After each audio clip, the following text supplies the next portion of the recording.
Paper 8 में देखिए क्या कह रहा है आपसे कि निम्नलिखित में से कौन सा स्थान बुद्ध वंश के शाक्यों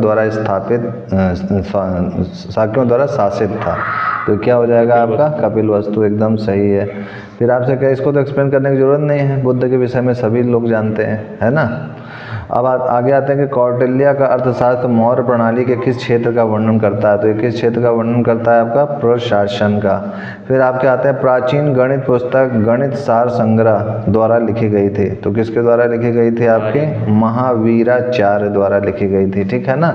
नेक्स्ट क्वेश्चन में देखो आपसे क्या कह रहे हैं, कर्नाटक संगीत में अलापना हिंदुस्तानी शास्त्रीय संगीत के फिल इन द ब्लैंक्स के समान है। अलापना, अल्पाते हैं ना सब बैठ कर ऐसे करके, तो वही कह रहे हैं कि अल्पाना हिंदुस्तानी शास्त्रीय संगीत के फिल इन द ब्लैंक्स के समान है। तो किसमें ये समान में है, आपके आलाप के, आलाप से ही अलापना बन गया है। अब देखिए आगे कह रहे हैं महाराज सवाई जय सिंह द्वितीय ने फिल इन द ब्लैंक्स में एक खगोलीय वेधशाला स्थापित की। तो खगोलीय वेधशाला स्थापित की तो कहाँ की थी, उज्जैन में की थी। फिर आगे आते हैं हम लोग, तो शेर शाह ने ग्रैंड ट्रंक रोड इनको जोड़ने के लिए बनवाई थी। तो किनको जोड़ने के लिए बनवाई थी, तो सबको रटा हुआ है, आगरा से सासाराम को जोड़ दिया था इन्होंने पकड़ के। अब देखिए नेक्स्ट क्वेश्चन आपसे क्या कह रहा है, दक्षिण भारत के मालाबार क्षेत्र में किस वर्ष में मोपला विद्रोह हुआ था। तो मोपला विद्रोह कब हुआ था भाई, 1921 में। फिर क्या कह रहे हैं, ज्योतिबा फुले निम्न में से संबंधित है। तो ज्योतिबा फुले निम्न में से किस में से संबंधित है, तो ये भी एकदम सही है, बी में, जाति विरोधी आंदोलन में। फिर 1825 में वेदांत कॉलेज की स्थापना किसने की, जिसमें दोनों भारतीय अध्ययन और पाश्चात्य सामाजिक तथा भौतिक विज्ञान पाठ्यक्रम प्रस्तुत किया गया था। तो किसमें की गई थी, आपकी राजा राम मोहन राय द्वारा, ठीक है ना। नेक्स्ट क्वेश्चन में आपसे क्या कह रहे हैं, भारनेर और कैमूर पहाड़ियां निम्नलिखित पर्वत श्रृंखलाओं में से किसका विस्तार है। तो किसका विस्तार है, आपका विंध्य का।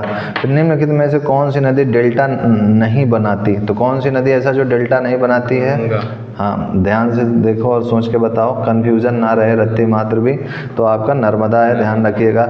वर्गीज कुरियन को फिल इन द ब्लैंक द्वारा राष्ट्रीय डेयरी विकास बोर्ड के अध्यक्ष के रूप में नियुक्त किया गया था। तो कौन था यहाँ पर, तो आपका इंदिरा गांधी है।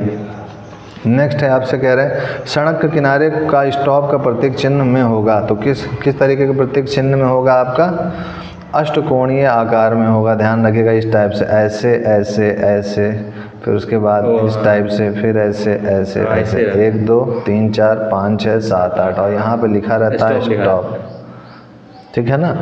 नेक्स्ट है आपसे, निम्न में से कौन सा जानवर भारत में स्थानिक प्रजाति वो जानवर जो केवल एक ही भौगोलिक क्षेत्र में रहते हैं का उदाहरण नहीं है। तो कौन सा उदाहरण नहीं है भाई, बताइए जरा। तो आपका ये हो जाएगा गाय, ठीक है ना। एशिया में तीसरा सबसे अधिक आबादी वाला देश कौन सा है भाई, तो इंडोनेशिया है, ध्यान रखिएगा। नेक्स्ट क्वेश्चन आपसे क्या कह रहा है कि म्यांमार की मुद्रा निम्न में से कौन सी है। तो क्यात है, ध्यान रखिएगा, क्यात है। नेक्स्ट क्वेश्चन आपसे कह रहे हैं पनामा नहर किन दो सागरों महासागरों को जोड़ती है। तो किन दो नगरों महासागरों को जोड़ती है, आपकी अटलांटिक महासागर और प्रशांत महासागर को आपस में जोड़ देती है। अब उसके बाद देखिए क्या कह रहे हैं, कौन सी गैस वायुमंडल के ओजोन स्तर को अपघटित करती है। तो ओजोन गैस के अपघटित कौन सी करती है, क्लोरोफ्लोरोकार्बन है। अब आगे आपसे देखिए नेक्स्ट में क्वेश्चन में क्या कह रहे हैं, बहुत अधिक नमी और भारी वर्षा वाली गर्म उष्णकटिबंधीय स्थिति किस फसल के लिए अनुकूल जलवायु है। तो किसके लिए अनुकूल जलवायु है, जूट के लिए, ठीक है ना। नेक्स्ट क्वेश्चन पे आते हैं हम लोग, निम्नलिखित विकल्पों में से कौन सा देश जैव विविधता में समृद्ध है। तो कौन सा देश जैव विविधता में संबंधित है, तो मोरक्को, ठीक है ना। नेक्स्ट क्वेश्चन पे आते हैं हम लोग अपने फिल इन द ब्लैंक्स की राइसेटेक कंपनी ने 1900 के दशक में बासमती चावल पर एक्सव अधिकार प्राप्त करने का प्रयास किया था। तो कौन सी है भाई, तो यह आपका संयुक्त राज्य अमेरिका है। फिर कह रहे हैं आपसे मार्ले मिंटो सुधार वर्ष में पेश हुआ थे। तो ये तो सबको याद है, मार्ले मिंटो सुधार आपका 1909 में हुआ था। नेक्स्ट क्वेश्चन पे आते हैं हम लोग, तो कह रहे हैं भारत के संविधान को 1946 के कैबिनेट मिशन योजना के तहत गठित एवं संविधान सभा द्वारा तैयार किया गया था। इस संविधान सभा में संविधान तैयार करने के लिए कितने समितियां थीं, कुल मिलाकर के आपसे 22 समितियां थी। फिर उसके बाद आते हैं नेक्स्ट क्वेश्चन में हम लोग अपने, तो इसमें कह रहे हैं भारतीय संविधान के कौन से भाग रूस से लिए गए हैं? पंचवर्षीय योजना, मौलिक अधिकार, मौलिक दायित्व, केवल ए और सी। तो इसमें कौन सा योजना है? केवल ए और सी सही है, यानी पंचवर्षीय और मौलिक दायित्व। ठीक है ना। नेक्स्ट क्वेश्चन पे आते हैं हम। आपने 26वें क्वेश्चन की ओर, तो देखो 26वें क्वेश्चन में कह रहा है किसी राज्य के नाम को बदलने की प्रक्रिया फिल इन द ब्लैंक द्वारा शुरू की जा सकती है। तो किसके द्वारा शुरू की जा सकती है? आपकी केवल बी द्वारा। बी आपका क्या है? केंद्र द्वारा, ध्यान रखिएगा। नेक्स्ट क्वेश्चन आपसे कह रहे हैं इनमें से कौन सी विधि ऐसी नहीं है जिसके द्वारा भारत का नागरिक अपनी भारतीय नागरिकता खो सकता है? तो कौन सी नहीं है? पढ़ो, ये बहुत अच्छा क्वेश्चन है। इनमें से कौन सी विधि? देखो, नागरिकीकरण के द्वारा कोई भी भारतीय नागरिक अपनी नागरिकता त्याग नहीं सकता। भारतीय संविधान के अनुच्छेद 5 से लेकर 11 तक नागरिकता के संबंध में उपबंध किए गए हैं। परित्याग व पुनर्वास द्वारा भारत का कोई भी नागरिक अपनी नागरिकता त्याग सकता है, लेकिन वंचना की स्थिति में नागरिकता संसद तय करती है। ठीक है, तो 27वें का ए हो जाएगा आपका। नेक्स्ट क्वेश्चन आपका है, देखो नेक्स्ट क्वेश्चन में क्या कह रहा है आपसे कि इनमें से कौन सी विधि ऐसी नहीं है जिसके द्वारा भारत का नागरिक अपने भारतीय नागरिकता खो सकते? तो हो गया 28वां में। देखिए फिल इन द ब्लैंक से कि मौलिक अधिकार के प्रतिबंध के तहत सरकार कुछ स्थितियों में हथियारों के बिना हो रही शांतिपूर्ण सभा को सीमित कर सकती है। उदाहरण के लिए मामला अगर सार्वजनिक व्यवस्था के हित में हो। तो कौन सा है ये आपका? तो आपका स्वतंत्रता के लिए। फिर निम्न में से राज्य के किस नीति निदेशक सिद्धांत का उद्देश्य एक ऐसी सामाजिक व्यवस्था का निर्माण करना है जिससे लोगों की उन्नति और कल्याण हो? तो इसमें किसका आंसर हो जाएगा आपका?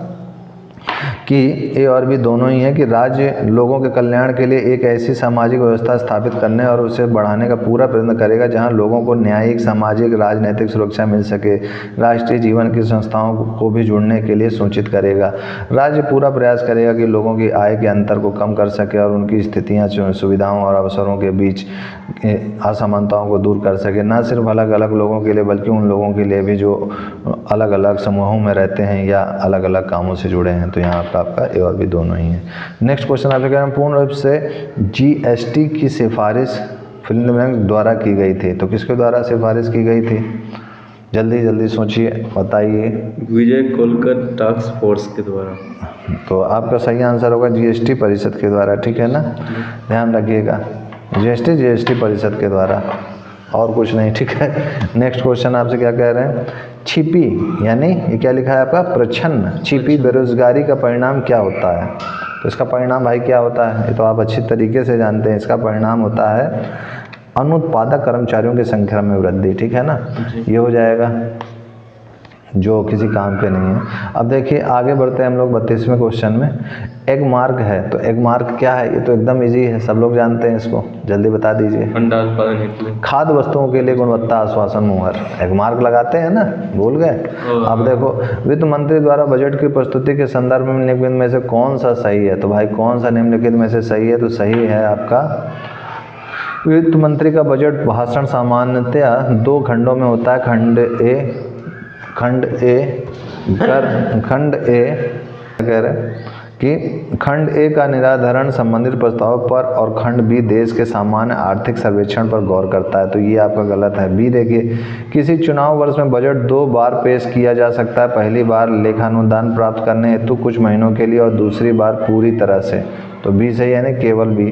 ठीक है ना। 33वें का आपका जो है बी होना चाहिए कि हाँ ठीक है, केवल बी ही सही है, यानी सी ऑप्शन सही है। अब देखें नेक्स्ट क्वेश्चन में क्या, सरकारी खर्च के स्रोत कौन से हैं? तो सरकारी खर्च के स्रोत कौन कौन से हैं भाई? तो आपके घाटे की वित्त व्यवस्था और कर में बढ़ोतरी। ठीक है। नेक्स्ट है आपके रेल बजट के संदर्भ में निम्नलिखित में से कौन सा सही है? तो कौन सा निम्नलिखित सही है रेल बजट के संदर्भ में? तो आपका भारतीय रेल का बजट संसद में अलग से प्रस्तुत किया जाता है और इसे अलग से निपटाया जाता है। वर्ष 2015 तक सही है। रेल की प्राप्तियां और व्यय भारत की समेकित निधि का हिस्सा सही है। प्राप्तियां और व्यय से जुड़ी राशि वार्षिक वित्तीय विवरण अथवा बजट में जोड़ी जाती है। तो ए बी सी तीनों यहाँ पर सही है। नेक्स्ट कौन सा कह रहा है क्वेश्चन कि वह कौन सा अंतिम वर्ष था जब भारत में रेल बजट और केंद्रीय बजट अलग अलग प्रस्तुत किए गए? तो ये तो सभी को याद है, 2016 में किया। याद आ रहा है आपको? इससे पहले प्रश्न हाँ, बार बार इसीलिए एक्सप्लेन नहीं कर रहा हूँ क्योंकि कई मॉक टेस्टर पेपर के रिपीटेड क्वेश्चन है। कह रहे हैं जून 2018 में समाप्त होने वाले फसल वर्ष के दौरान अनाज उत्पादन की अनुमानित मात्रा क्या है। तो क्या है अनुमानित मात्रा आपकी 284.33 मिलियन टन है। ध्यान रखिएगा, रट लीजिए इसको एकदम से। जून 2018 में समाप्त होने वाले फसल वर्ष के दौरान अनाज उत्पादन की अनुमानित मात्रा इतनी है। फिर उसमें आते हैं इंग्लैंड ने अमेरिका पर स्टाम्प एक्ट किस वर्ष में लागू किया। इंग्लैंड ने अमेरिका पर स्टाम्प एक्ट लागू किया था। तो किस वर्ष में लागू किया था स्टाम्प एक्ट। तो आपका 1765 में लागू किया था।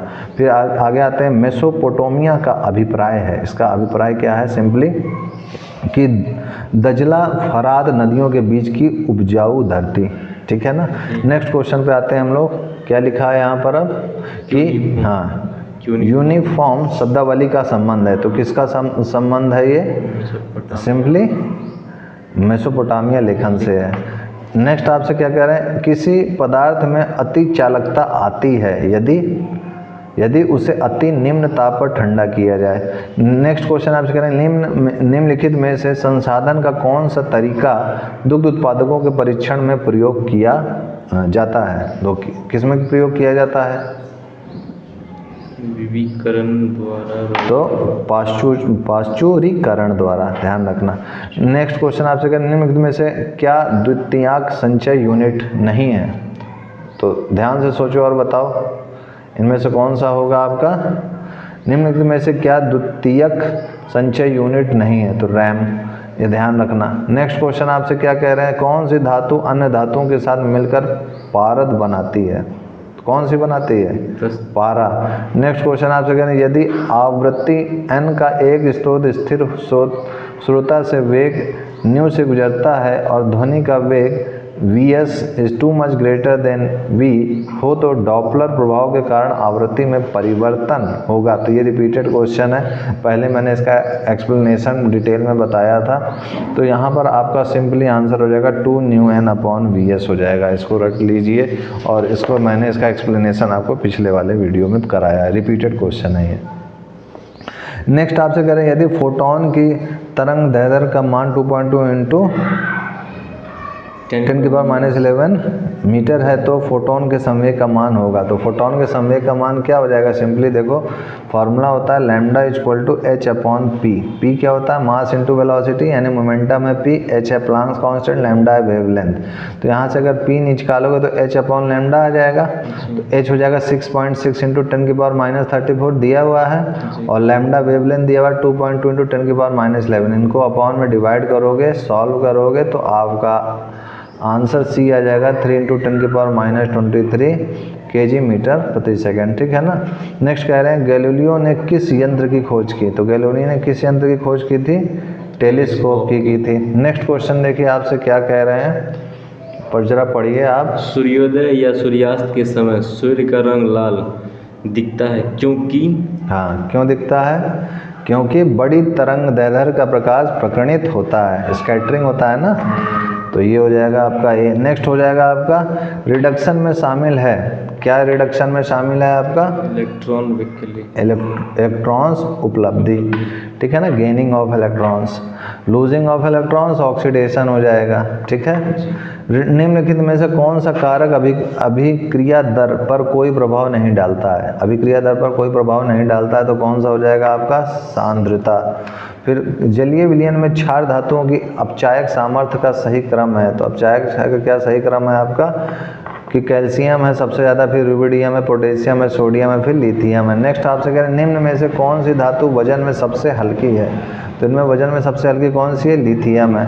नेक्स्ट क्वेश्चन आपसे क्या कह रहे हैं आशा की धातु है। आशा की धातु क्या है आशा की धातु यूरेनियम है। आशा की धातु निराशा है मत बोलो, यूरेनियम है। ठीक है ना। अब विलोम शब्द यहाँ आपको नहीं बोलना है, ऐसे उत्तर देते हैं ना अधिकतर। अब देखो कार्बन हीरे और ग्रेफाइट के समूह को कहा जाता है। तो कार्बन हीरे और ग्रेफाइट के समूह को क्या कहा जाता है आइसोमर अपर रूप। ठीक है ना अपर रूप। ठीक है याद रखिएगा अपर रूप। नेक्स्ट आपसे क्या निम्न में से कौन सा सामान्य नमक का स्रोत है। तो इसमें से सामान्य नमक का स्रोत कौन सा है। तो सबको रटा हुआ है कैल्साइट। ध्यान से सोचो और बताओ। हैलाइड, ठीक है ना। निम्नलिखित में से किस जैविक खाद के रूप में प्रयुक्त किया जाता है? जैविक खाद के रूप में एजोला को, ठीक है ना, ध्यान रखिएगा एजोला। अब आगे देखिए क्या कह रहे हैं, भू स्थिर उपग्रह पृथ्वी से कितनी ऊंचाई पर स्थित होता है? तो कितनी ऊंचाई पर स्थित होता है आपका? 36,000 किलोमीटर की। फिर स्तनपायी जो उड़ सकता है, स्तनपायी जो उड़ सकता है वो किसमें होगा? चमगादड़। कोशिका में अनुवांशिक पदार्थ है, DNA। तो कितना अनुवांशिक पदार्थ है आपका? DNA, सही है। आंख की संरचना में निम्नलिखित स्तर पाए जाते हैं, तो कौन से आंख के संरचना में कौन कौन स्तर पाए जाते हैं? सबसे पहले श्वेत पटल होता है, फिर उसके बाद नेत्र लेस्मता होता है, फिर उसके बाद रंजित पटल होता है, फिर लास्ट में होता है दृष्टि पटल। तो कौन सा? बी सही है। उसके बाद देखिए मनुष्य में प्रति मिनट हृदय स्पंद होता है, तो कितना स्पंद होता है? तो सबको पता है। फिर आपसे क्या कह रहे हैं, पेनिसिलिन की खोज किसने की थी? तो अलेक्जेंडर फ्लेमिंग ने की थी, ये तो आपको रट गया होगा। फिर पौधे जो नमक युक्त मिट्टी में उगते हैं, जो उनको क्या कहते हैं? नमक युक्त मिट्टी में उगते हैं ऐसे पौधे, उनको क्या कहते हैं? हेलोफाइट। फिर आपसे कह रहे हैं विषाणुओं में होता है, किसमें विषाणुओं में होता है? एकदम इजी है। हाँ, विषाणु में क्या होता है आपका? या तो आरएनए या डीएनए, ठीक है। नेक्स्ट क्वेश्चन में आपसे क्या कह रहे हैं, टाइफाइड बुखार का प्रमुख कारण क्या है? बैक्टीरिया। नेक्स्ट कह रहे हैं आपसे माई पैसेज फ्रॉम इंडिया फिलिंदा मैन द्वारा लिखी गई ये किताब है, तो कौन सी किताब है इसमें से? Edward Morgan. हाँ, इस्माइल मर्चेंट है। नेक्स्ट क्वेश्चन आपसे क्या कह रहे हैं, सूची दिए गए इनमें से आपको मिलाना है कौन सा सही है कौन सा गलत है। तो यहाँ पर fill in the match the following है, तो ये हो जाएगा आपका लाल किला राजाधिराज शाहजहाँ है, फिर चार मीनार मोहम्मद कुतुबुद्दीन ऐबक, मोहम्मद कुतुबुद्दीन शाह, मोहम्मद कुली कुतुबु शाह है, कुली है देखो। उसके बाद आपसे क्या करें, लाल बाग सुल्तान हैदर अली, तो ये आपका सही हो जाएगा। अब आगे देखिए नेक्स्ट क्वेश्चन में आपसे निम्नलिखित विकल्पों में से कौन सा मध्य प्रदेश में स्थित यूनेस्को के विशेष धरोहर स्थलों में से एक नहीं है? तो आपका क्या होगा? हम्पी स्मारक समूह। नेक्स्ट क्वेश्चन आपसे क्या कह रहे हैं, कुमार गंधर्व के संगीत की मुख्य विशेषता क्या है भाई? तो क्या थी कुमार गंधर्व मुख्य संगीत? मालवा लोकधुन और हिंदुस्तानी शास्त्रीय संगीत, ठीक है। नेक्स्ट क्वेश्चन आपसे क्या कह रहे हैं, बिहार में वह जिला जहां वर्ष 2001 से 11 की अवधि में सर्वाधिक 10 की जनसंख्या वृद्धि दर अंकित की गई है, यह है, ये कौन सा है आपका? मधेपुरा है। तो ये तो तुम्हारा ही है ना जगह, डिस्ट्रिक्ट है। तो यार देखो इसके बाद आगे बढ़ते हैं हम लोग नेक्स्ट क्वेश्चन की ओर। तो देखो इसमें कह रहा है गणित में आपका पहला क्वेश्चन, 7 अंकों की संख्या 5, 6, x, 34, y, 4 यदि 72 से विभाज्य है तो x प्लस y का न्यूनतम मान क्या होगा? तो यहाँ पर देखिए आपसे कह रहा है 56 है, फिर x है, फिर 34 है, फिर y है, फिर 4 है। तो विभाजित 72 से विभाजित है तो x प्लस वाई का न्यूनतम मान क्या होगा? तो देखो ये 72 से विभाजित है, तो 72 से विभाजित है तो इसका मतलब क्या हुआ कि 72 किन किन टेबल में आता है?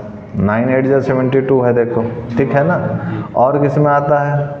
तो जाहिर सी बात है कि अगर 72 है तो देखो 72 क्या 2 से डिवाइड है होगा तो होगा, क्या 72 3 से डिवाइड होगा तो होगा। तो यानी 2 और 3 से ये डिवाइड होगा, तो यहाँ पर अगर मैं 2 और 3 रख दूँ, ठीक है ना, x की जगह 2 और y की जगह 3, इसको जोड़ के देखते तो देखो 5, 6, फिर 2, फिर 3, 4, फिर 3, फिर 4, इसको अगर 72 से डिवाइड करूँ मैं तो ये आएगा हमारा 78242, यानी x और y की वैल्यू 2 और 3 होगी, इनको जोड़ दो तो 2 + 3 5 हो जाएगा, यही आंसर हो जाएगा। अब देखो उसके बाद नेक्स्ट क्वेश्चन में आपसे क्या कह रहे हैं, 4 अंकों की वह कौन सी सबसे छोटी संख्या है जो एक पूर्ण वर्ग है? 4 अंकों के कौन से जो पूर्ण वर्ग है, मतलब स्क्वायर रूट है? तो 32 का स्क्वायर कितना होता है? 1024, तो ये 1024 हो जाएगा। नेक्स्ट क्वेश्चन में आपसे कह रहे हैं कि मान लीजिए x 1 2 3 4 है और r x पर एक संबंध है, मतलब रिलेशन है। यदि r 1 1 लिख देते हैं रिलेशन में, देखो r दिया हुआ है 1 1, फिर 2 2, फिर 3 3, और आगे क्या कह रहा है देखना पड़ेगा पीछे क्वेश्चन में। आगे आपसे कह रहे हैं कि r जो है 1 2 है, 2 1 है, फिर 2 3 है, फिर 3 2 है, तो इनमें से कौन सा एक सही होगा? तो 3 3 है, फिर उसके बाद क्या है 1 2 है, फिर 2 1 है, फिर 2 3 है, फिर 3 2 है। ये आपको दिया हुआ है r का, और x आपको क्या दिया हुआ है 1 2 3 4, ये दिया हुआ है जी। तो इनमें से निम्नलिखित में से कौन सा सही है? एक सही है। तो इसमें ज़रा देखें हम लोग, तो r स्वतुल्य और सममित है किंतु संक्रामक नहीं है। तो ऐसा है या नहीं? तो ऐसा नहीं है। r सममित और संक्रामक है किंतु स्वतुल्य नहीं है। समझ लो ना, रिफ्लेक्सिव, सिमेट्रिक, टांजिविटी, तो यही पूछ रहा है इनमें से कौन सा है कौन सा नहीं है। तो इसमें आपका ये r ना तो स्वतुल्य है और ना ही संक्रामक है किंतु सममित है। क्यों सममित है आपका? क्योंकि इसमें जो है अगर देखा जाए इस पहले वाले में तो 4,4 इसमें नहीं है, इसमें रिलेशन में 4,4 नहीं है, इसलिए पहला वाला गलत है। दूसरे वाले में देखा जाए तो 1,3 नहीं है, इसलिए गलत है। तीसरे वाले में देखा जाए तो 2,1 तो है, लेकिन 1,2 एलिमेंट ऑफ आर है और 2,1 भी एलिमेंट ऑफ आर है, 2,3 भी एलिमेंट ऑफ आर है, 3,2 भी एलिमेंट ऑफ आर है। ठीक है ना? तो इसमें से राइट आंसर क्या हो जाएगा आपका? डी ऑप्शन हो जाएगा। देखो नेक्स्ट क्वेश्चन में आपसे कह रहे हैं, जब 1 + x होल की पावर 9 का x की आरोही बढ़ती हुई घातों में प्रसार किया जाता है तो इस प्रसार में अंतिम 5 गुणांकों का योगफल क्या होगा? अंतिम 5 गुणांकों का योगफल क्या होगा? 1 + x होल की पावर n है। तो आइए इसको करते हैं हम लोग। तो अभी मैंने बताया था आपसे कि 1 + x होल की पावर n है, यहाँ पर n की वैल्यू 9 है। तो इसका फॉर्मूला बताया था ना, याद करो, 9c0, फिर 9c1x, फिर 9c2, क्या होगा आगे? x² dot dot dot plus 9c9x की पावर n। यहाँ x की जगह अगर 1 रखोगे तो क्या होगा? nc0, nc1, nc2 plus dot dot plus nc 9c9 है, सब में 9 है, n नहीं है। तो x की जगह 1 रखेंगे तो 2 की पावर 9 हो जाएगा। अब ये जो 2 की पावर 9 हो गया, इसी में हम लोग यूज़ करेंगे, क्योंकि यहाँ पर कह रहा है अधिकतम 5 का गुणांक। तो यहाँ पर 5 का हमें लेना है अगर, तो ये चीज़ ध्यान रखो कि NCR जो होता है वो NCn-r के इक्वल होता है। तो यहाँ पर अगर जो 9c0 होगा वो किसके इक्वल होगा? 9c9 के इक्वल होगा। ठीक है ना? नहीं समझ पाए? 9c0 = 9c9 के इक्वल होगा, और 9c1 किसके इक्वल होगा? 9c8 के। ठीक है? इन दोनों को जोड़ने पे 9 होना चाहिए। 9 + 0 9, 8 + 1 9, फिर ये 2 हो जाएगा अगर, तो इधर क्या होगा? 7। Very good. इधर 3 होगा तो इधर क्या होगा? 6 हो जाएगा। और एक और बच रहा है, इधर अगर 4 हो जाएगा तो इधर 5 हो जाएगा। अब इधर 5 हो जाएगा तो 4, तो ये दोनों सेम ही हो गए ना, इसके लिए इसके बाद नहीं लेंगे 4 के बाद। तो देखो ये 1 2 3 4 5 हो गए ना, और यही चीज़ यहाँ पर रिपीट हो रहे हैं। तो मैं यहाँ पर क्या लिख सकता हूँ सरल भाषा में कि 2 टाइम्स ऑफ, ऐसे लिखूँगा, 2 times of 9c9 plus 9c8 plus 9c7 plus 9c6 plus 9c5, this is equal to 2 की पावर 9। तो ये इसको निकालना है हमें, तो ये हो जाएगा हमारा 9c9 plus 9c8 plus dot dot plus 9c5 equal to 2 की पावर 9/9। तो क्या हो जाएगा ये? 2 की पावर 9/2। तो 2 की पावर 8, 2 की पावर 8 कितना होता है? 256। तो यही आंसर हो जाएगा।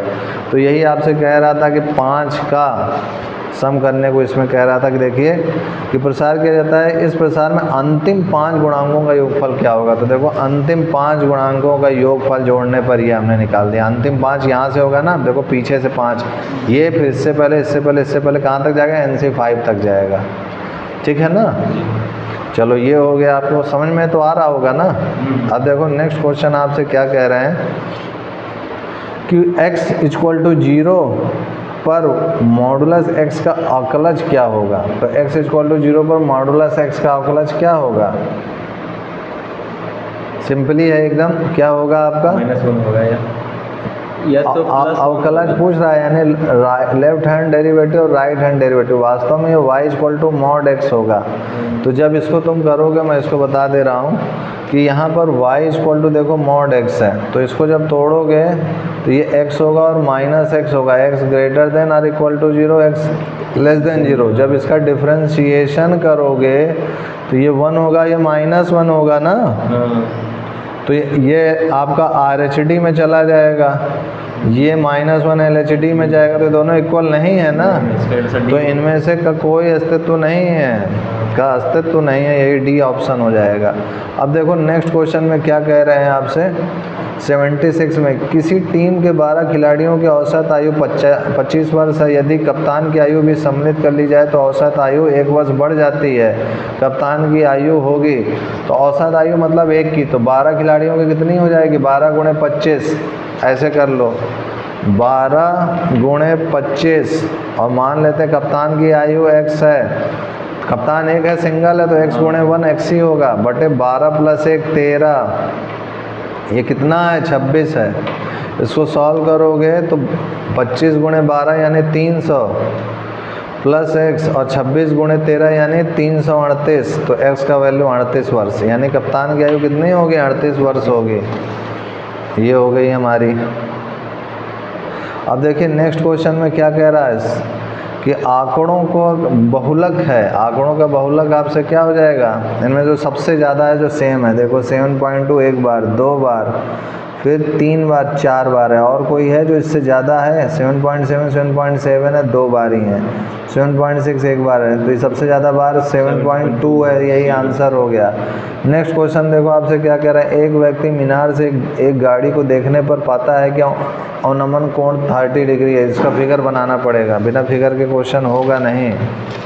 अब देखो इसमें सिंपली है, ये मीनार है h मीटर की हाथ पर, ये जो है यहाँ से ये जो है यहाँ से ये देखो 30 डिग्री बना रहा है, और यहाँ से ये 200 मीटर तक चल के आया है, यहाँ से चल के आया है और यहाँ पर 45 बना लिया है। ये आपका क्या है, A है, ये आपका B है, ये C है, ये D है, 200 मीटर तक है, चल के आया 30 डिग्री 45 डिग्री h डिग्री, और ये यहाँ से यहाँ तक क्या x है। ठीक है, तो यहाँ पर tan 45 निकालोगे तो क्या हो जाएगा, tan 45 तो क्या हो जाएगा, altitude upon base h upon x, ठीक है ना।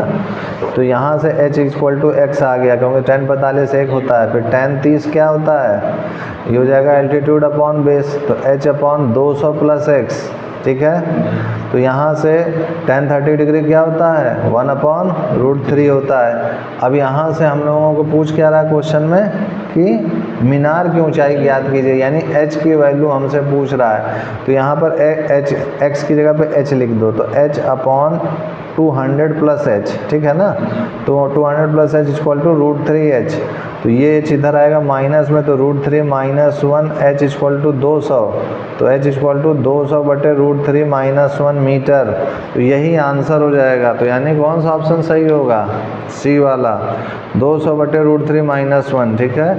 नेक्स्ट क्वेश्चन आपसे क्या कह रहा है, 79 में देखिए क्या कह रहा है। 79 में कह रहा था 14 खिलाड़ियों में से 11 खिलाड़ियों की एक टीम कितने प्रकार से चुनी जा सकती है। तो एकदम इजी है, तो ये 14C11 तरीके से 14 है, 14 में से 11 को चुनना है, तो 14C11 इसको सॉल्व करोगे तो 364 आएगा। कैसे सॉल्व करोगे, NCR का फार्मूला लगा के n factorial upon n minus r factorial और r फैक्टोरियल, ठीक है ना। समझ पाए, नहीं आ रहा समझ में, फिर से बता दे रहा हूँ। 14C11 है तो इसको 14 फैक्टोरियल, 14 माइनस 11 फैक्टोरियल, 11 फैक्टोरियल, यहाँ formula NCR equal to n factorial, n minus r factorial, r factorial, n की जगह 14 है, r की जगह 11 है, रख दिया। अब उसके बाद 13 गुणे 12 फैक्टोरियल, 14 में 11 गया तो कितना आएगा, 12 गुणे 11 फैक्टोरियल तक ले जाएंगे, कितना आएगा, 14 में 11 गया तो 3 फैक्टोरियल गुणे 11 फैक्टोरियल, ये कैंसिल, और ये हो जाएगा 3 2 जा 6, तो 6 बार में जाएगा तो 2 आएगा, तो 14 इंटू 3 इंटू 2 करोगे तो 364 आएगा, ठीक है। नेक्स्ट और अंतिम क्वेश्चन है आपका, इसमें देखिए मैथ में कि साइन स्क्वायर आपको दिया π/8 plus a/2 minus sine square π/8 minus a/2 बराबर होगा, तो किसके बराबर होगा, यहाँ पर देखिए सिंपली फार्मूला होता है क्या होता है फॉर्मूला आपका कि साइन स्क्वायर ए माइनस साइन स्क्वायर बी, ये क्या होता है आपका साइन ए प्लस बी और साइन ए माइनस बी होता है। तो इसको अगर आप सॉल्व करोगे तो आपको क्या दिया हुआ है यहाँ पर, ए की वैल्यू दी हुई है और बी की वैल्यू दी हुई है, तो ये हो जाएगा आपका सिंपली साइन ए प्लस बी। तो ए की जगह क्या है π/8 प्लस a/2 और बी की जगह क्या है π/8 माइनस a/2। कुछ समझ में नहीं आ रहा, देख करके बोल नहीं पा रहे हो। साइन ए है यहाँ पर π/8 प्लस a/2 माइनस ये माइनस π/8 और प्लस a/2 हो जाएगा। तो ये कैंसिल इधर से, ये कैंसिल, तो कितना हो गया साइन π/8 और π/8 जोड़ने पे कितना हो जाएगा 2π/8 यानी π/4 हो जाएगा और ये साइन ए हो जाएगा। तो ये कितना हो गया साइन a/√2। π/4 की वैल्यू क्या होती है 1/√2। तो साइन a/√2 कहीं आ रहा है, तो सी ऑप्शन सही है, साइन a/√2। इसी को 1/√2 इंटू साइन ए लिख दिया है। तो यानी आपको 11 की मैथ भी अच्छी तरह आनी चाहिए, तभी आप ये सब क्वेश्चन कर पाओगे। ट्रिग्नोमेट्री और ये सारी चीज़ें फॉर्मूले आपको याद होने चाहिए, तभी आप इनको कर सकते हो। अब देखो अगर हिंदी की बात करें तो हिंदी में आपका पहला आंसर में देखें कि इनमें से देहाती दुनिया उपन्यास के लेखक कौन है भाई, तो भाई शिव पूजन सहाय हैं। फिर आत्मने पद के रचनाकार कौन है, तो ये आपके रांगे राघव हैं। नहीं रांगे राघव नहीं है, आगे हैं, ध्यान रखना ये गलत है। फिर उसके बाद कबीर के आलोचक पुस्तक के लेखक इनमें से कौन है, तो इनमें से डॉक्टर धर्मवीर हैं आलोचक। तो उसके बाद नेक्स्ट क्या कह रहे हैं, रंग बरसे भीगे चुनर वाले रंग बरसे गीत के रचनाकार इनमें से कौन है, तो कौन है भाई अमिताभ बच्चन इसमें काम की, जाहिर ज़बान के बाप का नाम होगा हरिवंश राय बच्चन, ठीक है ना। तो इसमें नेक्स्ट क्वेश्चन है विश्व हिंदू दिवस कब मनाया जाता है, तो कब मनाया जाता है विश्व हिंदू दिवस, जब हिंदुस्तान सो रहा होता है 10 जनवरी को। अधिकतर लोग सोते रहते हैं ना उस समय, उस दिन, और उसी दिन हिंदुस्तान को जगाने के लिए उसी दिन जो है विश्व हिंदी दिवस मनाया जाता है, जिस दिन हिंदुस्तान के लोग सबसे ज़्यादा सोते रहते हैं मुंह फैला करके। अब देखो नेक्स्ट क्वेश्चन क्या कह रहा है, सुलोचना निबंध संकलन है। तो सुलोचना निबंध संकलन है किसका है, भारत तेंदु हरिश्चंद्र का है। नेक्स्ट क्या कह रहे हैं आपसे, कवि भारत तेंदु नाटक के लेखक हैं, तो कौन है नाटक के लेखक, लक्ष्मी नारायण मिश्र हैं, भारत तेंदु हैं ये। अब देखिए नेक्स्ट क्वेश्चन आपसे क्या कह रहे हैं, हिंदी साहित्य का स्वर्ण युग कहलाता है, हिंदी साहित्य का स्वर्ण युग कब कहलाता है, हाँ ये तो तुम्हें एकदम रटा है। अब देखो नेक्स्ट क्या है आपसे, रेखा चित्रों की सिद्ध लेखिका हैं, कौन है रेखा चित्रों की सिद्ध लेखिका हैं, शिवानी होंगी इसमें, हाँ शिवानी है। नेक्स्ट क्वेश्चन आपसे देखिए क्या कह रहे हैं, रानी केतकी की कहानी नामक कहानी विद्या की रचना के रचयिता हैं, कौन है रानी केतकी की कहानी, सोच के बताइए, एकदम सरल है, मुंशी ईसा अल्लाह खां ही हो सकते हैं इसमें, और कोई नहीं हो सकता है। अब देखिए इंग्लिश में अगर देखें तो ये आपका पैसेज टाइप है, इसको पैसेज को आपको देखना है, ध्यान से पढ़ना है, और पढ़ने के बाद आपको इसमें सही आंसर में टिक लगाना है।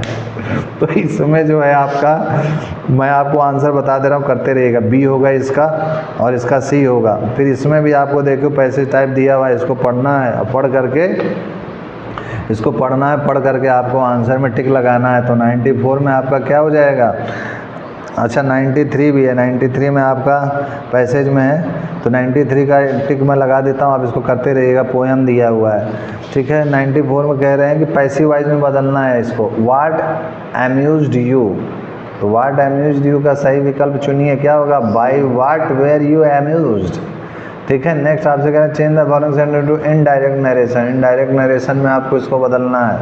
She said shall I have a happy married life, तो इसमें आपका हो जाएगा she wondered if she would have a happy married life. सभी यही हैप्पी मैरिड लाइफ ही करते हैं, बाद में सब रोते हैं। नेक्स्ट में क्वेश्चन क्या कह रहे हैं आपसे, हाँ नेक्स्ट में चूज द करेक्ट ऑप्शन इनमें changing with pride given sentence without changing it's meaning, इनको ट्रांसफॉर्म करना बिना उसके मीनिंग को चेंज किए। तो आपका कह रहे हैं we are proud of our country, सभी ये नारा लग चुका है। 97 में देखिए क्या है आपसे, choose the correct form of verb for the given sentences, correct verb इसमें चुनना है। तो करेक्ट वर्ब क्या हो जाएगा आपका, रीच्ड हो जाएगा। When the bus reached Delhi he decided to travel to Agra, जैसे ही वो दिल्ली पहुंचेगा तुरंत वो सोचा कि हम आगरा के लिए रवाना हो। नेक्स्ट क्वेश्चन आपसे क्या कह रहा है, choose the correct form of model auxiliary verb for the given sentences. तो मॉडल ऑक्सिलरी वर्ब क्या हो जाएगा, आउट आप तो लगा ही चुके हैं।